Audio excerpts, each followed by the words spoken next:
ফের আলোচনায় নাসির তামিমা দম্পতিকে নিয়ে।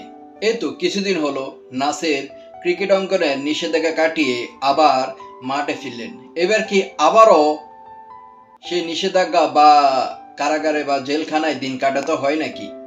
হ্যাঁ প্রিয় দর্শক, আমি নাসিরা তামিমের দম্পতির কথাই বলছি। যে তাম্মি রাকিবের স্ত্রী ছিলেন। রাকিবের স্ত্রী থাকা সত্ত্বেও সেই নাসিরকে বিয়ে করে ফেলেন।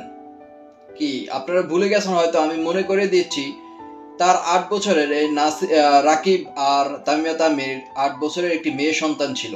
তো মেয়ে সন্তান থাকা সত্ত্বেও নাসির নাকি প্রলোভন দেখিয়ে এই তাম্মিকে নিজের কাছে নিয়ে যান, শেষ পর্যন্ত বিয়ে করে ফেলেন। কিন্তু তাম্মি এই রাকিবকে ডিভোর্স দেয়নি, কোনো বৈধভাবে কোনো কিছু লিখিত বা তালাক বা কোনো কিছু দেয়নি, না দিয়ে নাসিরের সঙ্গে সে জীবন যাপন করা শুরু করে। তারপর রাকিব আর রাকিবের সন্তান এসব বিষয় দেখে তারা বিপর্যস্ত হয় মানসিকভাবে। রাকিব মামলা করে, মামলা বেশ কয়েকদিন সাক্ষ্য গ্রহণ চলছে, মামলার প্রক্রিয়াধীন চলছে। ইতিমধ্যে 8 জনের সাক্ষ্য গ্রহণ শেষ হয়ে গিয়েছে। তো 28 তারিখ আসামি পক্ষের আত্মপক্ষের সমর্থনে জানানো একটা দিন ধার্য করেছেন। তো এর মধ্যে কিন্তু সাক্ষ্য গ্রহণ শেষ হয়ে গিয়েছে। সাক্ষ্য গ্রহণের পজিটিভ আসছে, হয়তো তাম্মি জেল খাটতে হবে। তাদের যে বৈবাহিক বা সম্পর্কটা এটা অবৈধ, যেটা ধর্মীয়, বাংলাদেশের ধর্মীয় এবং আইন অনুযায়ী যেটা অবৈধ।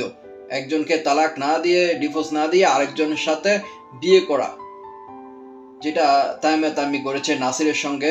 এখন কি হবে, নাসির আর তামিমের আবার কিন্তু একজন সন্তানও চলে এসেছে। তাহলে এই সন্তানের পরিচয়টা কি হবে? আমাদের বাংলাদেশে যা এর ধরনের বাচ্চা যদি এভাবে বৈবাহিক সম্পর্ক না হয়, তাহলে যা ওইটা আর কি আপনারা বুঝে যান। আমি উচ্চারণ করতে পারছি না, কেমন জানি লাগে। তাহলে তাদের সন্তানের পরিচয়টা কি হবে, তাম্মি আর হচ্ছে নাসিরের? এরকম আমরা আমাদের সমাজে এরকম বহু হচ্ছে এভাবে একজন আরেকজনের সাথে সম্পর্ক থাকে, আরেকজনের সাথে চলে যায়, যেমন তাম্মি করছে। তো তাম্মির সেই ঘটনাটা এখন আবার বহু আলোচিত ঘটনাটা এখন আবার মিডিয়া পাড়া সরগরম।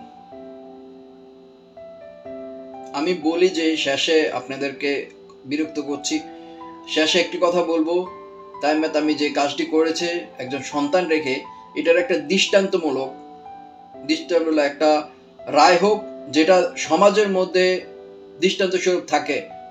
প্রত্যেকটা মানুষ যেন সতর্ক হয়, সচেতন হয়, সাবধান হয়। ধন্যবাদ সকলকে।